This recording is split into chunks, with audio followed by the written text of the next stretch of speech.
आरव नाम का एक युवक एक शांत शहर में एक साधारण जीवन जी रहा था। उसके पास एक स्थानीय किताबों की दुकान में एक स्थिर नौकरी, एक मामूली अपार्टमेंट और दोस्तों का एक छोटा सा समूह था। जीवन सरल था, लेकिन आरव के भीतर हमेशा कुछ गड़बड़ महसूस होती थी। वह अक्सर खुद को अजीब विचारों और अस्पष्ट संवेदनाओं से जूझता हुआ पाता था, लेकिन वह कभी किसी से उनके बारे में बात नहीं करता था। इसकी शुरुआत एक ठंडी सर्दियों की शाम को हुई, जब आरव किताबों की दुकान पर देर रात की शिफ्ट के बाद घर जा रहा था। सड़कें सुनसान थीं और चांद पूरे शहर में एक अजीब सी चमक बिखेर रहा था। वह एक संकरी गली से गुजर रहा था जब एक आवाज, पहले तो धीमी, उसके कान में फुसफुसाई। तुम्हें कुछ पता नहीं है ना? वह कुछ छिपा रही है आरव। वह तुमसे कई महीनों से झूठ बोल रही है। आरव ने अपनी दोस्त रिया की तरफ देखा, जो उसके सामने बैठी थी और अपना फोन स्क्रॉल कर रही थी। रिया हमेशा से उसका साथ देती आई थी, हमेशा से दयालु रही थी, लेकिन अब उसके दिमाग में आवाज ने एक अलग तस्वीर पेश की।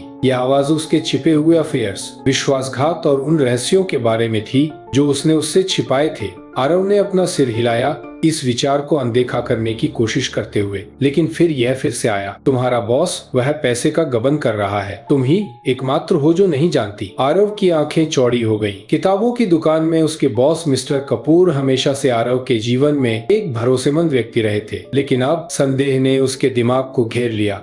आवाज ने उसे बेचैनी की एक जबरदस्त भावना से भर दिया। उसके आसपास के लोगों पर उसका भरोसा टूटने लगा। हर बातचीत, हर नजर, अब कुछ भी पहले जैसा नहीं लगता। आवाज रुकी नहीं, यह तरंगों की तरह आई, आरव के साथ बातचीत करने वाले लोगों के बारे में छिपी सच्चाई को उजागर करती हुई। उसका सहकर्मी निखिल गुप्त रूप से कर्ज में डूबा हुआ था, अपनी हैसियत से ज्यादा खर्च कर रहा था। उसकी पड़ोसी मीरा का अपने पति के सबसे अच्छे दोस्त के साथ संबंध था। उसका बचपन का दोस्त आदित्य ड्रग्स का धंधा करता था। हर नए खुलासे के साथ आरव को लगा कि उसकी दुनिया बिखर रही है। उसने लोगों से सामना करने की कोशिश की, लेकिन हर बार सच्चाई को तोड़ मरोड़ कर पेश किया गया। जब उसने रिया से संबंध के बारे में पूछा तो उसने इनकार कर दिया। इस पर हंसी उड़ाई और यहाँ तक कि उस पर पागल होने का आरोप भी लगाया। जब उसने गबन के बारे में मिस्टर कपूर से पूछा तो बूढ़े व्यक्ति के पास कहने के लिए ठंडी खामोशी के अलावा कुछ नहीं था, लेकिन आवाज उसे आगे बढ़ने के लिए प्रेरित करती रही। देर रात जब वह अपने बिस्तर पर जागा हुआ था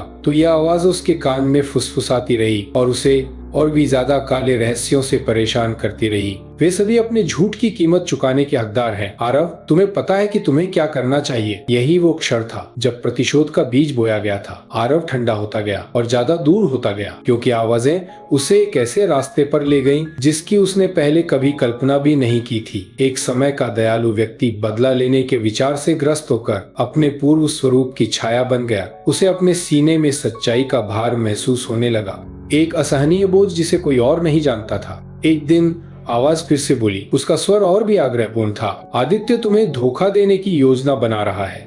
वह तुम्हें अधिकारियों को बेचने की बात कर रहा है। उसे लगता है कि तुम कमजोर हो, लेकिन तुम उसे दिखा सकते हो कि नियंत्रण किसके पास है। आरव को लगा कि उसका खून ठंडा हो गया है। आदित्य ही वो व्यक्ति था जिस पर आरव ने सबसे ज्यादा भरोसा किया था। विश्वासघात के विचार से उसे सबसे ज्यादा दुख हुआ। आवाज जारी रही, उसके गुस्से की आग को और भड़काती रही। उसने कई हफ्ते योजना बनाई। उसने मीटिंग की, कॉल की और सभी पर सावधानी पूर्वक नजर रखी। वह जानता था कि किसे हेरफेर करना है, किस पर भरोसा करना है और किसे नष्ट करना है। धीरे धीरे लेकिन निश्चित रूप से आरव ने उनके रहस्यों का इस्तेमाल करके उनके पतन का मंच तैयार किया। लेकिन जैसे जैसे हिसाब किताब का दिन करीब आता गया, आरव ने हर चीज पर सवाल उठाना शुरू कर दिया। क्या यह सच में बदला था, या यह उसके दिमाग में चल रही आवाज द्वारा खेला जा रहा एक विकृत खेल था? वो वास्तविकता पर अपनी पकड़ खोता जा रहा था। आवाज जितने ज्यादा रहस्य उजागर करती, वो उतना ही उसकी इच्छा की कठपुतली बनता जा रहा था।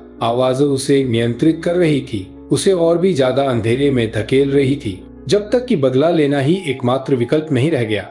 अपने अंतिम कदम से पहले की रात आरव आईने के सामने खड़ा था, अपने प्रतिबिंब को घूर रहा था। वो आदमी जो कभी उम्मीद, दया और भरोसे से भरा हुआ था, अब एक अजनबी था। एक ऐसा आदमी जो उन आवाजों से घिरा हुआ था जो कभी बंद नहीं होती थी। उसे घूरता हुआ प्रतिबिंब एक खोखला खोल था, जिसमें वो गर्मजोशी नहीं थी जो कभी उसके पास हुआ करती थी। आखिरी बार आवाज फुसफुसाई, कल यह सब खत्म हो जाएगा, वे सभी भुगतान करेंगे। लेकिन इससे पहले कि आरव कुछ कर पाता मुस्कुराता, एक अंतिम आवाज ने उसके विचारों को काट दिया, उसकी अपनी आवाज जो भीतर से आ रही थी। क्या मैं ऐसा बन गया हूँ? आरव का हाथ कांप रहा था जब उसने आदित्य को कॉल करने, उसे चेतावनी देने और सब कुछ रोकने के लिए फोन उठाया, लेकिन इससे पहले कि वह डायल कर पाता, आवाज ने उसे रोक दिया। अब तुम पीछे नहीं हट सकते, उन्हें जो मिलना है वह उन्हें मिलना चाहिए। और बस ऐसे ही आरव को पता चल गया, आवाज कभी भी उसके आसपास के लोगों के बारे में नहीं थी, यह हमेशा उसके बारे में थी। धीरे धीरे उसकी आत्मा के आखिरी अवशेषों को नष्ट कर रही थी, उसे किनारे पर धकेल रही थी। दूसरों के रहस्य एक विकर्षण से ज्यादा कुछ नहीं थे। ये सुनिश्चित करने का एक तरीका था कि वह कभी भी अपने अंदर के अंधेरे को महसूस करने के लिए